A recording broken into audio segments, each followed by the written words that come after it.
guys, so today we're going to be starting our third chapter, which is all about factoring. So today we're going to be looking at what a factor is. We'll be doing some prime factorization, which should be a review of elementary school, and then we'll also be looking at greatest common factors and least common multiples. So this is lesson 3.1, factors and multiples. We'll start by going over prime factorization, which is when we find the prime numbers that multiply to a given number. So the first step here is to just take the number that we're given and divide it by the smallest number possible other than 1 until you get a non-divisible number. Now, when we're doing this, we're only looking for whole numbers, so make sure that you're dividing by a number that will give you a whole number as an answer as well. So the smallest number that we can possibly divide something by other than 1 is, of course, 2. And because 360 is an even number, it is divisible by 2. So that's what we'll do. And that leaves us with 180. 180 is also an even number, so we divide it by 2. That leaves us with 90, which is also an even number, so we divide it by 2, which leaves us with 45. Now 45 is the first non-even number that we have, so it's not going to be divisible by 2. So we try the next smallest whole number, which is 3. And 45 is divisible by 3. It gives us 15. Once again, 15 being an odd number means the smallest thing other than 1 that we can divide it by is 3. So we try that, and it leaves us with 5. And now 5 is a prime number, so it's not divisible by anything other than 1 in itself. So we are now finished. So I'm now going to circle all of the prime numbers that we got from doing that, which means that our prime factors are just whatever numbers we came up with here. So there's some 2s, there's some 3s, and there's a 5. So with prime factors, we only list each number that's shown up here once. Compare that to our prime factorization, where we actually show how many of each of these prime numbers we have. So you could write this as 2 times 2 times 2 times 3 times 3 times 5, but it should be simplified using powers. So in order to simplify that, so simplify using powers, instead of writing 2 times 2 times 2, we write 2 to the power of 3. Instead of writing 3 times 3, we write 3 squared. And then, of course, we still just have the 1, 5 at the end. So our prime factors are 2, 3, and 5. Our prime factorization is 2 cubed times 3 squared times 5.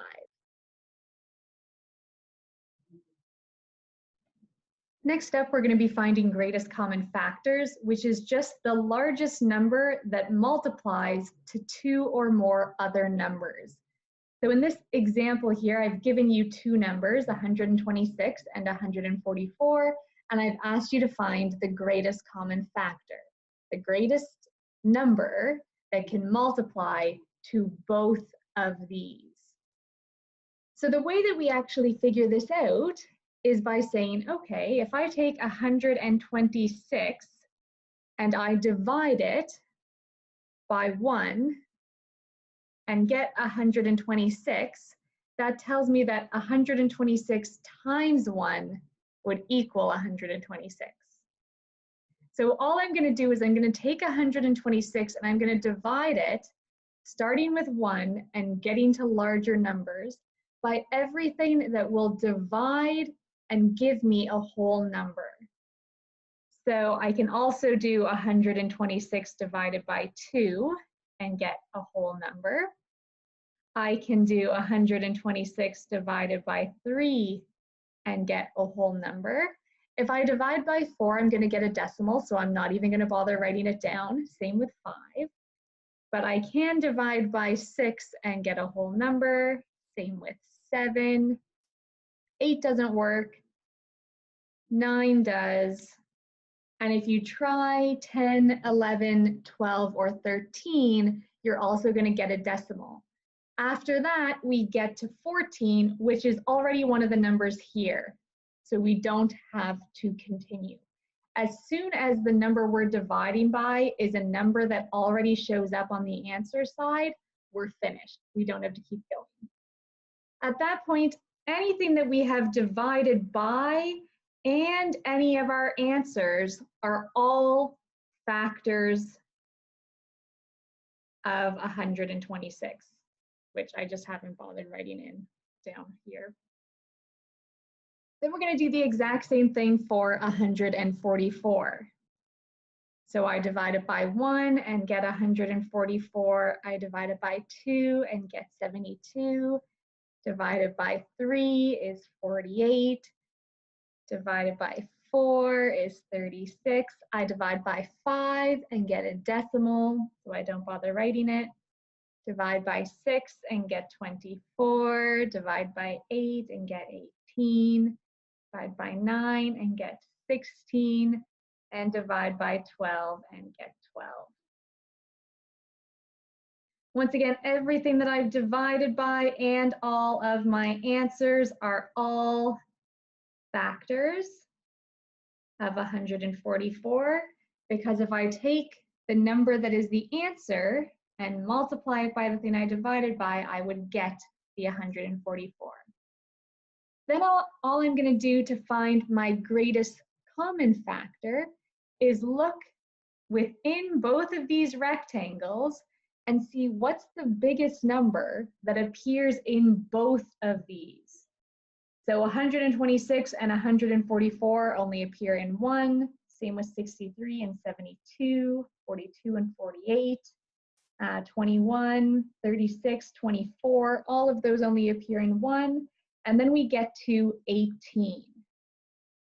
18 is the largest number that appears in both of these boxes. So that's what my greatest common factor is. It's the biggest number that appears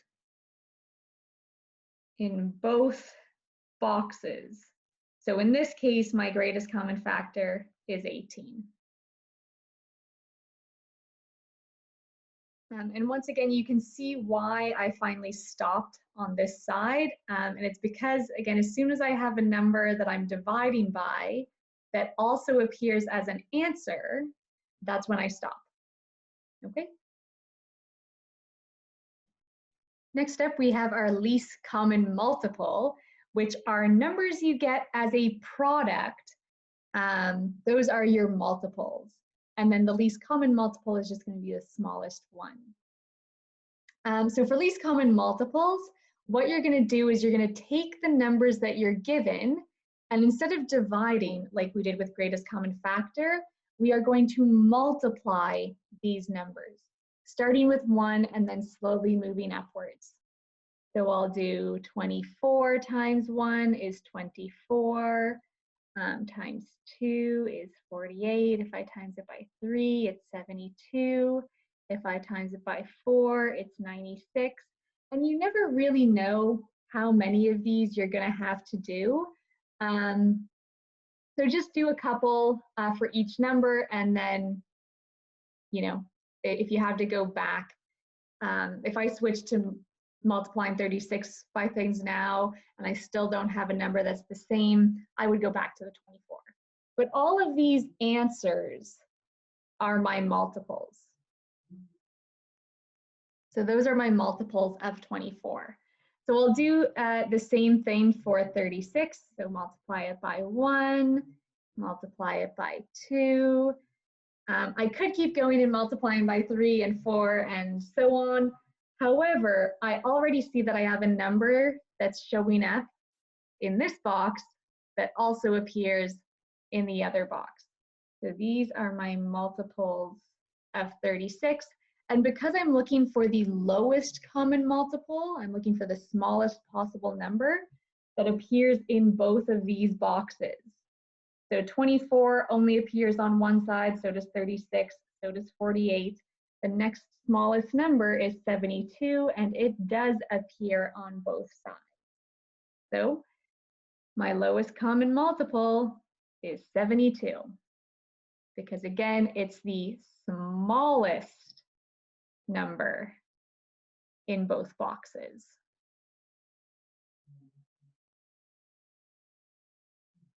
The last thing we're going to look at today is some word problems that involve lowest common multiples and greatest common factors.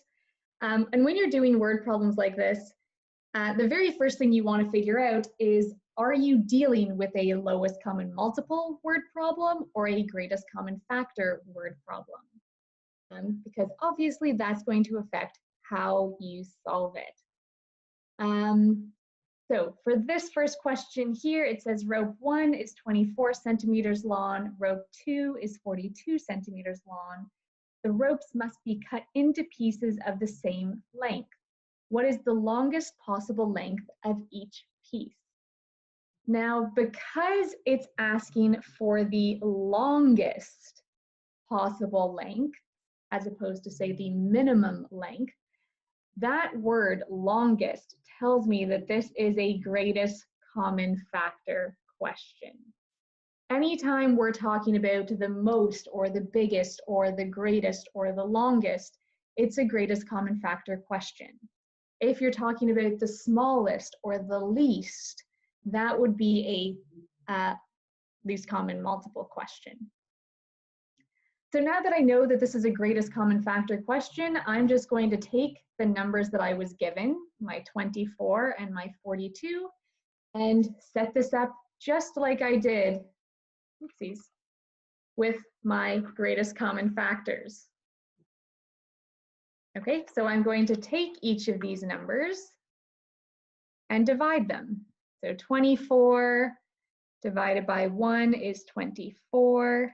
Divided by 2 is 12, divided by 3 is 8, divided by 4 is 6, and if I divide by 5, I'm going to get a decimal. My next number would be dividing by 6, but I already have a 6 here, so I can stop. These are my factors.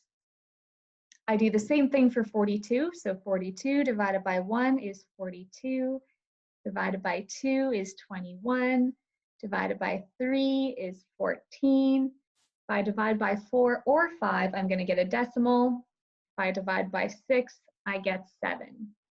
And then the next number I could possibly divide by is 7, and it's already there, so I'm done. So those are all of my factors of 42. Now we just look for the biggest number that's in both boxes. 42 is only on one side, so is 24, so is 21, so is 14, so is 8, so is 7, oh, but I have a 6 on both sides. So my greatest common factor is 6, which means that the longest possible length is 6 centimeters. Let's try one more question. This time it says hot dog buns come in packs of 8, hot dogs come in packs of 6.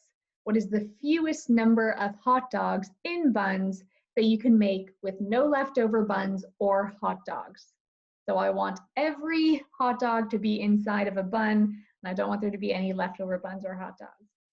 Once again, we have to figure out, is this a greatest common factor question or is this the lowest common multiple question? And this word right here, fewest, tells me that I'm dealing with a lowest common multiple question. So this time, we're setting it up just like we did at the top of this page here, where we are taking our numbers, multiplying, and looking at just the answers.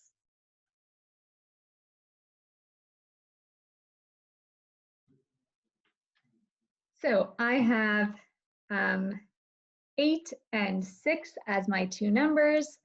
So 8 times 1 is 8, times 2 is 16, times 3 is 24. I don't know how high I'm going to have to go, but these are my multiples. I'm going to do the same with 6.